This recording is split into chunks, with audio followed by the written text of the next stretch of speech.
बाबाचं प्रकरण बाहेर आलं आणि भोंदूबाबाचं प्रकरण बाहेर आल्यानंतर महाराष्ट्रात सर्वसामान्य महिला असतील, पुरुष असतील, मुलं असतील यांच्यावर त्याचा एक मोठा इम्पॅक्ट गेला, बॅड इम्पॅक्ट गेला. आणि नुसतं महाराष्ट्रातच नाही तर देशामध्ये याच्यावरची चर्चा सुरू झाली आणि देशामध्येच नाही तर विदेशामध्ये सुद्धा चर्चा सुरू झाली. मला इस्रायलमध्ये माझा एक मित्र राहतो अध्यक्ष महाराज, त्याचा फोन आला 2 दिवसाच्या पहिले. म्हणजे आपलं आता ते फादरलँड आहे इस्रायल.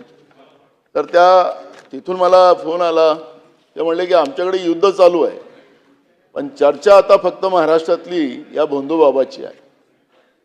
महिलांचं शोषण करण्यासाठी देवाचं रूप घेऊन मी कृष्णाचा अवतार आहे अशा पद्धतीचं महिलांच्या कानात फुसफुसायचं आणि त्यांना त्याच्या जाळ्यामध्ये आणायचं आणि त्यांना ओशोनं पाणी पाजायचं. म्हणजेच त्या पाण्यामध्ये सगळं, त्याला आता काही हे शब्द वापरायचे इथं नाहीत. आणि अध्यक्ष महाराज, शुद्धीकरणाच्या नावाने त्या महिलांना आपल्या जाळ्यात ठेवायचं. एक घटना तर अशी झाली अध्यक्ष महाराज की एका चांगल्या घरची मुलगी त्यांनी आपल्या जाळ्यात फसवली आणि अध्यक्ष महाराज तिला एका उद्योगपत्याच्या सोबत जोडलं, कारण की तो जोड्या लावायचा. आता जोड्या खूप आहेत अध्यक्ष महाराज, त्याची पूर्ण माहिती आहे माझ्याकडे. हे 58च प्रकरण नाही, माझ्याकडे 250 प्रकरणं आलेली आहेत त्याच्यात. अध्यक्ष महाराज,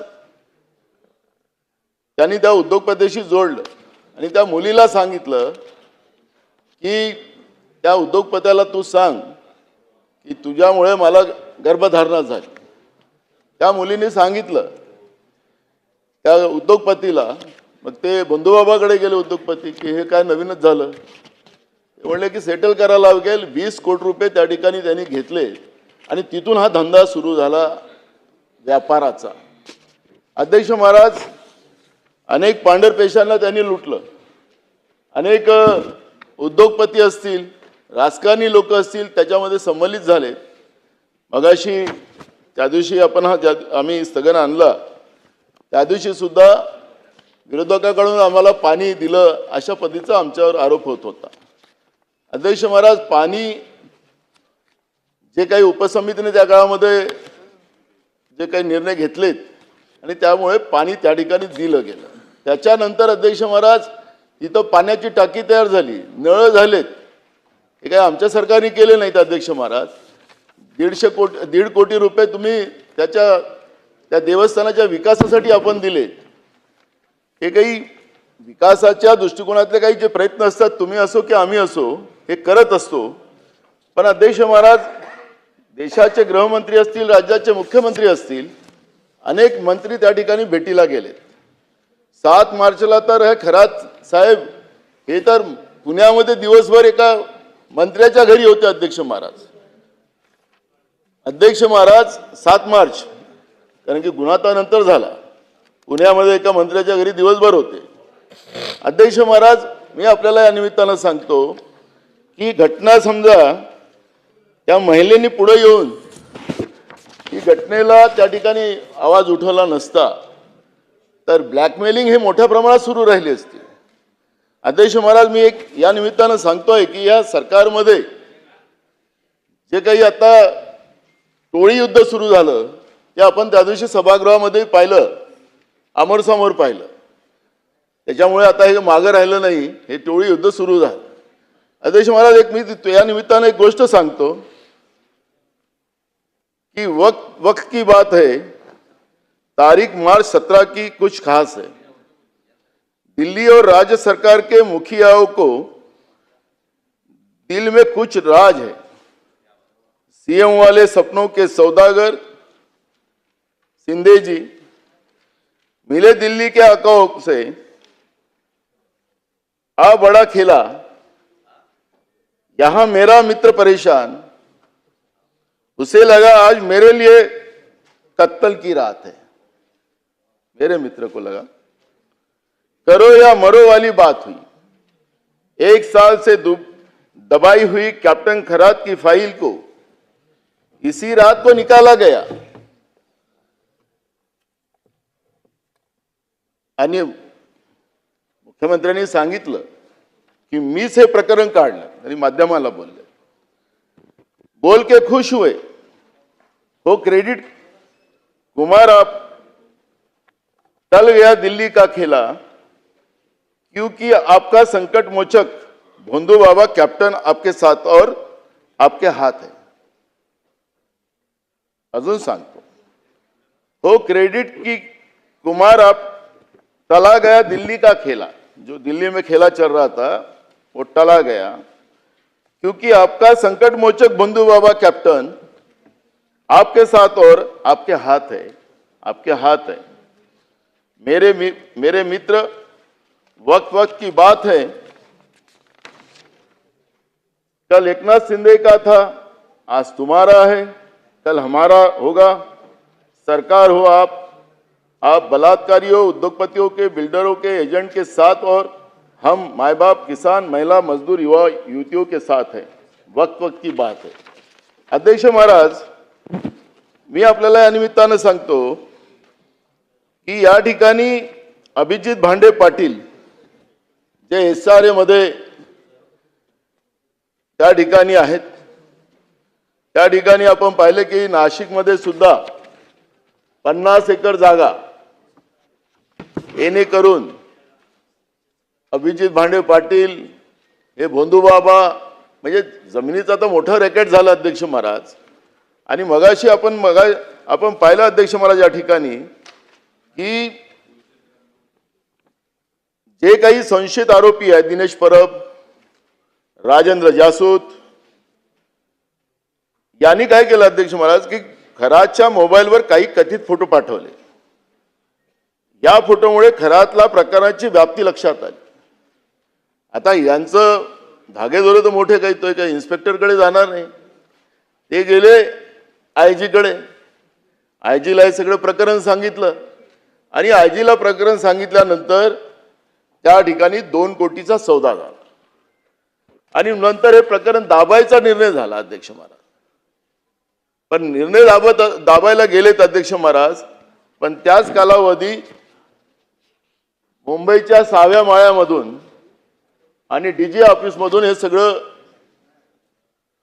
प्रकरण ताब्यात घेण्याचं काम सुरू झालेलं होतं आणि तिथंच हा डाव फसला अध्यक्ष महाराज। मी तुम्हाला याच्यासाठी हे सांगतो अध्यक्ष महाराज की पोलीस विभागामध्ये कसं सेटलमेंट चालतं। मी अध्यक्ष महाराज, मी विधानसभा अध्यक्ष राहील, मी अध्यक्ष असताना एकदा मुंबईमध्ये मला पॅडिक्युअर करायचं होतं, म्हणून मी माझ्या जे सुरक्षेसाठी लोक असतात त्यांना सांगितलं की बाबा कुठं आहे, तर ते म्हणाले साहेब वर्लीमध्येच आहे, आपण तिथं जाऊ। तुम्ही काही लोक आले तर भेटायला, मी तिथं त्या लोकांशी बोलत होतो, तिथपर्यंत त्यांनी तिथल्या लोकल पोलिसांना कळवलं आणि लोकल पोलिसाला कळवल्यानंतर दादा जेव्हा आम्ही पोहोचलो तिथं लोकल पोलीस होते। आता तिथं पोलीस होते स्पामध्ये, तर मला वाटलं की काही गडबड झाली असं झालं, पण चुकीच्या ठिकाणी तर आणलं नाही यांनी। मी त्या आमच्या पोलिसांना विचारलं की बाबा सिक्युरिटीवाल्यांना की हे कशासाठी, साहेब तुम्ही याच्या पहिले तिथं काही चुकीचे कामं होतात का, काही नाही, अगर होत असेल तर मग तुम्हाला आम्ही तिथं जाऊ दिलं नसतं। मग माझा सवाल असा आहे की देशाचे गृहमंत्री, राज्याचे मुख्यमंत्री, मंत्रिमंडळातली लोक त्या ठिकाणी गेलेत, त्यांच्या नाशिकच्या त्या ऑफिसमध्ये गेलेत, त्यांच्या त्या आश्रमात गेले, त्या मग IG किंवा तिथल्या कमिशनरने तुम्हाला माहिती दिली नाही। मुख्यमंत्री म्हणाले त्याच्या निवेदनात की फोटो कोणाचंही निघतं, फोटो तर आम्हाला कुठेही भेटले लोक आपले फोटो काढतात, विधान भवनाच्या बाहेर निघले, इथं गर्दी असेल तर ते तिथं लोक उभे होऊन जातात। तुम्ही बसलेले आहेत, तुमच्या ऑफिसमध्ये आहेत, कुठं ना कुठं त्या पद्धतीची माहिती तुमच्याकडे तुमच्या विभागाने दिली नाही का? मग नाशिकचा कमिशनर काय करत होता? हे धंदे चालत होते तर इतके दिवस हे प्रकरण त्या दिवशीच का निघायचं? मुख्यमंत्र्याला म्हणायला लागलं की मीच उघडलं हे प्रकरण, आणि म्हणून मी दिल्लीच्या आकाशचा विषय उंचावून या ठिकाणी वापरला की दिल्लीच्या आकाश सुद्धा त्यांची नावं त्याच्यात आली। म्हणजे खरात नुसतं महाराष्ट्रापुरतं नाही आहे, दिल्लीच्या राजकारणापर्यंत पोहोचलेले आहेत। ते तर सांगत होते, म्हणतात की माझा डायरेक्ट ऍक्सेस आहे, आणि ज्या पद्धतीने हे झालेलं आहे ते महाराष्ट्राची मान शर्मेला घालेल अशा पद्धतीची घटना झालेली। आणि म्हणून मी अध्यक्ष महाराज या प्रकरणामध्ये जे निवेदन माननीय मुख्यमंत्र्यांनी या ठिकाणी दिलं ते पोलिसांनी दिलेलं, पण खरी घटना तिथं पुढे आल्याच नाही अध्यक्ष महाराज. म्हणजे मगाशी आपल्याला लक्षात असेल अध्यक्ष महाराज की बदलापूरच्या घटनेमध्ये जो मुख्य त्याला आरोपी केलं की जो त्याचा साक्षीदार होता अक्षय शिंदे, त्याचा एन्काउंटर केला गेला. आणि एन्काउंटर झाल्यानंतर आमचे मुख्यमंत्री महोदयांचं मोठे मोठे कटआउट लावण्यात आले शहरामध्ये आणि त्यांच्या हातात बंदूक देण्यात आली. दादा, त्यांच्या हातात बंदूक देण्यात आली. आता खऱ्या अर्थाने अक्षय शिंदे गेल्यानंतर मग ते हे झाल्यानंतर एन्काउंटर झाल्यानंतर सुमोटो हायकोर्टाने ते प्रकरण ताब्यात घेतलं, पोलिसांना झापलं. अनेक प्रकरणात त्याच्यामध्ये आता ते प्रकरण काय झालं त्याची माहिती आमच्याकडे नाही आहे, म्हणून मी त्याच्यावर बोलणार नाही. पण अक्षय शिंदेचं झालं तसं एकनाथ नाही, चुकीनं माझ्या तोंडात एकनाथ आलं. अशोक खराचं एन्काउंटर होणार का? हे फाईल झाल्यानंतर, ही फाईलच आहे ना, एप्स्टीन फाईल सारखंच आहे हे प्रकरण. जसं एप्स्टीनचा उल्लेख आता यांनी केला की त्याला तिथं अमेरिकेच्या जेलमध्ये मारण्यात आलं, तसं या खरातांना याची फाईल तयार झाल्यानंतर हे सगळे आता ही जी आता SIT आपण नेमली, तर ज्यावेळेस ती महिला डॉक्टर मुंडे तिचं फलटणमध्ये ज्या पद्धतीनं तिचा मृत्यू झाला, तिच्या आईवडिलांनी सांगितलं की माझ्या मुलीची हत्या आहे, हे तिची आत्महत्या नाही आहे. त्याच्यामध्ये याच काल मुख्यमंत्री महोदय सांगत होते की हे पोलीस अधिकारी फार चांगले आहेत म्हणून आम्ही त्यांना SIT नेमलं. त्यांनी क्लीन चिट दिली, आई वडिलाचं ऐकलं गेलं नाही, कॉल रेकॉर्ड काय होते ते काही बघितलं गेलं नाही. आणि मग या घटनेमध्ये त्याच आता SITच्या प्रमुख आहे. कोणाचं दादा नाव टाकायचं आहे, तुमचं टाकतील, मला मी तुमचं नाव घेतलं म्हणून तुमचं टाकतील असं मी म्हणणार नाही, पण कोणाचं नाव टाकायचं आहे ते ठरवलं जाईल अध्यक्ष महाराज. आणि मग याच्यातून खेळ चालू होईल ही फाईल तयार झाल्यानंतर. आणि मग या प्रकरणामध्ये हे जे महिलांचं शोषण झालं ते बाजूलाच राहणार आहे. पण त्याच्यानंतर हा खेळ मोठा बडा खेला महाराष्ट्र में होगा. मला मध्येच 8 दिवसाच्या पहिले आम्ही लॉबीमध्ये होतो, पत्रकार होते अध्यक्ष महाराज, ते म्हणले शिंदे साहेबाचं ऑफिस एकदम शांत आहे, काही चालत नाही, शिंदे साहेब येतच नव्हते विधानसभेत, ते तिकडेच राहायचे त्यांच्या देवगिरीला.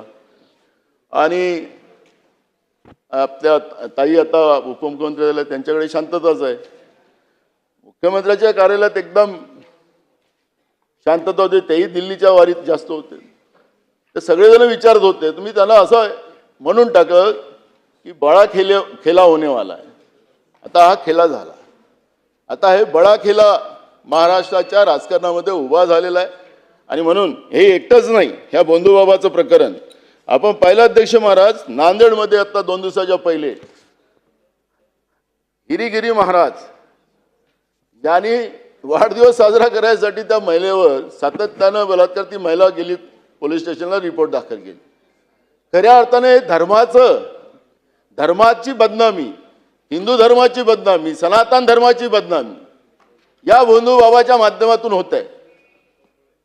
आम्हाला कोणाचं प्रमाणपत्र नाही लागत की मी हिंदू आहे म्हणून, पण मूळ प्रश्न आहे की या पद्धतीनं धार्मिक व्यवस्था, मी कृष्ण आहे, मी अनबॉलॉजिकल आहे, मी सांगेल तेच होणार, नाही तर तुझा सत्यानाश होणार, असं म्हणणारी व्यवस्था या राज्यामध्ये शाहू फुले आंबेडकरांच्या महाराष्ट्रात उभी झाली असेल. बघा, हा हिरीगिरी महाराज कुठला महाराज झाला? महाराष्ट्रामध्ये अंधश्रद्धेचा कायदा नसेल, आम्ही आणलेला कायदा होता, त्या कायद्याचं काय झालं नंतर आपल्याला माहिती आहे. पण एक गुन्हा आपल्या महाराष्ट्रामध्ये या अशा पद्धतीच्या गोंधेगिरी करणाऱ्या लोकांवर महाराष्ट्रात झाला नाही. आम्ही धर्माच्या नावाने राजकारण करायला उभं झालो, पण या ठिकाणी ज्या पद्धतीनं हिंदू धर्माचा सत्यानाश करायला लागलेली ही बोवागिरी जी आहे बंधुबाबांची, त्याच्याबद्दल कडक धोरण सरकार स्वीकारणार काय? धर्माला भ्रष्ट करणारी व्यवस्था म्हणजे हीच व्यवस्था त्यांच्या शिक्षाला सांगायची की आमच्या पक्षाला मतदान करा, तेव्हा हे चालत होते. पण आज हे बंधुबाबा झाले, प्रकरण उघडकीस झालं, आणि आता हे बंधू बाबा या पद्धती